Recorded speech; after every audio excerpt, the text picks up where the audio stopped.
Hi, and welcome to this live reading from Blood and Ravens by A.D. Brazeau, and this is presented by Itsy Bitsy Book Bits. Chapter 1, Greer. The Dark Knight crouched beside her, her hand in his. His touch was icy. She smelled something metallic and was cold, frozen to the marrow of her bones.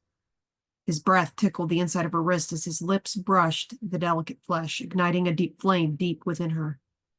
As her insides heated, chills ran down her arm and the back of her neck, raising tiny hairs along its path. The feeling was one of confusion.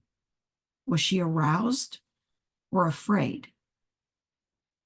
Arousal was not a sensation she was familiar with, but fear was all she'd ever known. Greer reached out her left hand. She needed to see his face, the face of the man who kissed her wrist so tenderly each night. The way he held her made her feel precious, as if she were a priceless jewel examined by someone who believed her to have value. Greer had never known tenderness, not once in all her 22 years of life, and this sweet affection was almost more than she could bear. The Dark Knight's thick, black hair hung down, covering him from her view. All she knew was this hair so dark it reflected light with a blue sheen like that of a raven's wing. She'd never once seen his face. Just as the tip of her fingers grazed the lock, she fell away, back into the oblivion of sleep. Greer thought the pain in her head might split her skull in two. She turned to her side as nausea rolled through her, forcing her into deep, steady breaths. There was a gentle swaying underneath her, which worsened the need to throw up. Everything hurt. Her head, her stomach. Her joints felt stiff and tight, her muscles seemed weak, and even her bones were sore, if such a thing were possible. She caught the scent of body odor and something else, something fouler. Greer grabbed at her stomach as she wrenched herself upward. Something scraped along the floor. If you're going to lose the contents of your stomach, put them in this. The voice was female, the accent French. She was still in Paris then. Against the pounding inside her head, Greer strained one eye open, then the other. What she saw was a shock to her already off-kilter system. The room was long, with a slatted wood floor and walls. Tiny round windows appeared to be painted black, which made seeing what lay beyond impossible. There were rows of girls, most of them lying on mats or suspended in hammocks, as she was. The room swayed because, as she was quick to figure out, she was in a boat. Greer tried to make sense of why she was there, but couldn't. She looked down at her simple blue dress, one of only 2 dresses she owned. She remembered putting it on in her frigid boarding room before she left to begin her day peddling flowers. As she ran her hand over her belly, she thought how hollow it seemed, concave almost, her hip bones jutting out on either side like the lip of a bowl. She'd never had enough to eat to make her plump, but she had at least been fleshier. There were 4 girls in her immediate vicinity, one on a mat underneath her, one sitting in a hammock across from hers, and 2 prone on the mat below. They were all staring at her as if she disgusted them. The girl below her, with dull red hair, bags underneath her deep-set eyes, and skin so fair she appeared translucent, pushed the bucket until it was under Greer's right foot. Do not expel the contents of your stomach on me, please. This was the girl who had spoken before. She sounded stronger than she looked, her body as emaciated as Greer's. I'm feeling a little better now. Greer let go of her stomach to grip the side of the hammock, her feet swinging about 4 feet from the floor. There's water in a bucket over there. I'll get you some. One of the 2 girls on the mat opposite the redhead rolled over and pushed herself off the floor. Thank you, Greer said with a thick tongue. She felt like she hadn't had water in weeks. She slid a gaze over the girl in the opposite hammock. Where are we? The girl had dark skin and darker eyes. She was also thin, so thin Greer wondered how she could hold herself up, but then Greer noticed they were all thin. The girl narrowed her eyes at Greer. How much do you remember of the trip? What trip? Her breath came a little faster, her heart picking up steam in her chest. What was this girl talking about? The last thing Greer remembered was standing on the corner near the cafe. The waiter there always gave her a free cup of coffee in the morning if she smiled at him just so. She had set up her position with her basket of flowers in one hand, a bouquet held out with the other. She knew nothing of boats crammed with starving females. The girl exchanged a look with the redhead underneath Greer, then met her eyes with a frank stare. We're in New Orleans, just docked. That's in the colonies. We're to live with the sisters at some convent and then in time be married off. You've been awake on and off, but I guess because of that bump on your head, you don't remember. Greer explored her head, her hair greasy and unwashed. Her fingers grazed a small tender bump and she winced. It was a lot bigger when you arrived. You were carried in with a few of the others. Edith and Sylvie, their mother was a midwife, have been tending to you here and there. I'm Edith, said the girl, who now held out a dented tin cup filled to the top with hazy liquid that must have been water. She was also French. They all were. All except Greer. That's Sylvie, Edith pointed to her sister, who sat cross-legged on the shared mat. Their skin was probably once olive, but they now appeared sallow, the bones of their shoulders protruding through the thin fabric of their plain muslin gowns. Everyone looked terrible. Greer realized she was probably no different. I'm Desiree, and that's Fawcett. Desiree, the redhead, pointed to Fawcett in the opposite hammock. I'm Greer, she said right before she gulped down the stale water. Greer sputtered, catching the spray of droplets in her hand.